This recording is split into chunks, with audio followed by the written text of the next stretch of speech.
Breaking news, the Legislative Council is an opposition MLA, so there is no possibility of escape, hence immediate release ordered.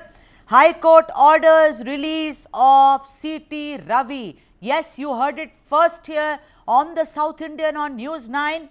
The Legislative Council said the court is an opposition MLA, so there is no possibility of escape, hence immediate release ordered. High Court has ordered the release of CT Ravi. There you have it, Professor Chambi Puranik. Your first reaction on this breaking news, sir? Well, it is on the kind of whatever provisions that the High Court has looked into, the privileges which Dhananjay mentioned, and also the position he holds. So these are all allegations against each other. The evidence has to come.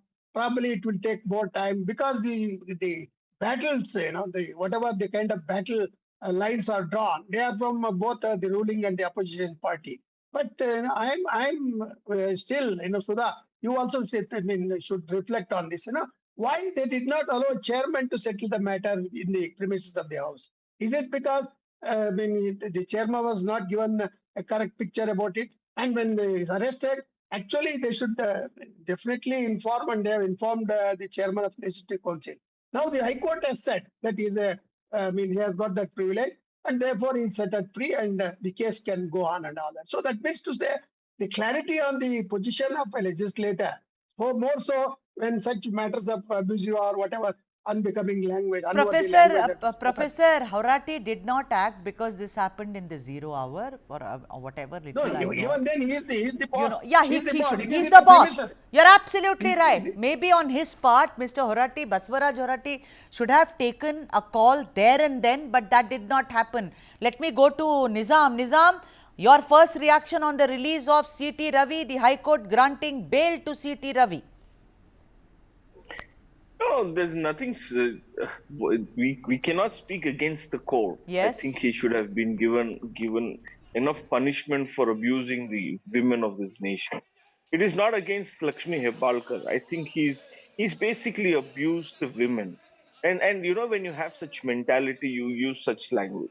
When the High Court has given him a release order, I think I don't have anything to speak against the judiciary. So I would reserve my comments there. But my question today is that, Mr. Puranik seems to be very empathetic with and also very sympathetic towards the BJP and CT Ravi. I'm very surprised with his standing. But the question today is that, the Baswaraj Horati is the JDS leader.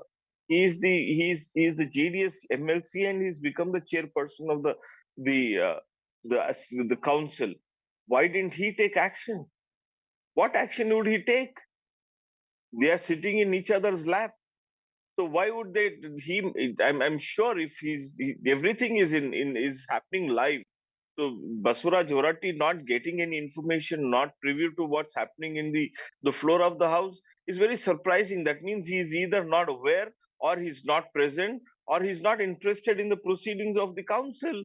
So saying that the evidence will emerge, this will happen, that will happen. I think the question is, it was loud, it was clear that this fringe element called CT Ravi used abusive language and very derogatory language against a sitting minister, and that itself is a reflective of a very powered mind of the BJP leadership. And I don't think so. I would rather like to speak anything beyond this, because it demeans me and my thinking and my morality. So I would like to, just keep things very straight and simple.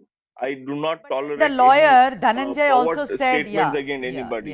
But Dhananjay also said very clearly that the police actually overreached. They were not supposed to file an FIR. The process was not followed. And this does not mean that I'm supporting what CT Ravi allegedly may have done. I totally condemn it, and it's not just my gender as a human being. You're not supposed to use such words for each other at all. Professor Chambi Puranik, would you like to respond to what Nizam said, that he says you seem to be very empathetic and sympathetic towards CT Ravi, sir? No. Yeah. See, Nizam Poddar, like Mr. Dhananjay, all of us have been in the TV panel several years.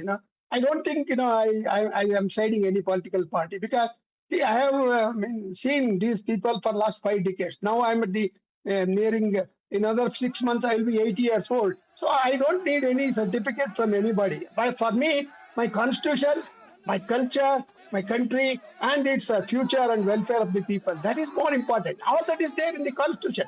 If anybody goes against the constitution, irrespective of the party or gender or race or place, I condemn that. So even if CT Ravi is proved beyond the shadow of doubt that he has used such irrelevant language, he is fit to be given the severest punishment because he has attacked the motherhood of a woman. That particular thing I hold. So Mr. Johnson is a party spokesman. I am not a party spokesman. You are not a party spokesman. But we have a kind of Professor, our own modicum of whatever kind of debate yeah. and language Professor and style Puranik, and all that. So that sir, means to say the benefit of doubt. Let 100 criminals go unpunished. sir, But but let the not point one innocent is, man be punished. but sir, I'm just talking about from the perception of the common people who do not understand legalese.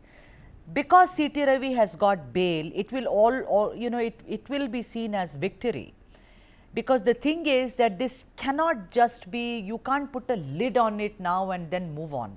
There has to be some kind of an, if proven guilty, if he has indeed, but according to Dhananjay, you have freedom of speech inside, the council, the parliamentary council, whether it's the upper house or the lower house.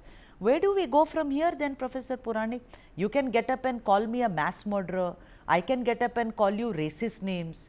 What is, I mean, it has, then obviously the thing is that it doesn't end anywhere, no, Professor? Yeah, but absolute freedom, it's only for parliamentary discourse, not for the kind of, the language that they use and all that. You may call, a person, some other name, instead of saying it is lie, he is a liar, you can say it is far from truth.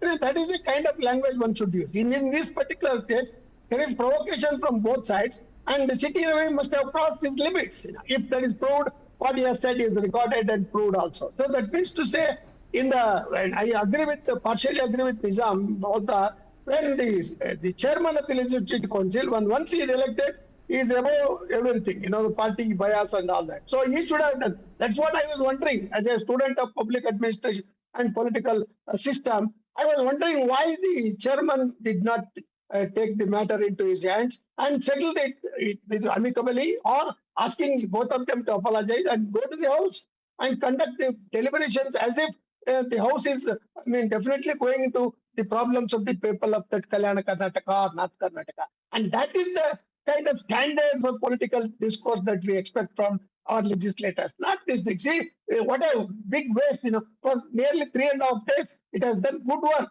A lot of good legislations were passed, many good things were discussed, and many critical things were noted down and all that. But over and above, the kind of whatever things that happen, the small thing, a spark becomes a big fire. That should not happen.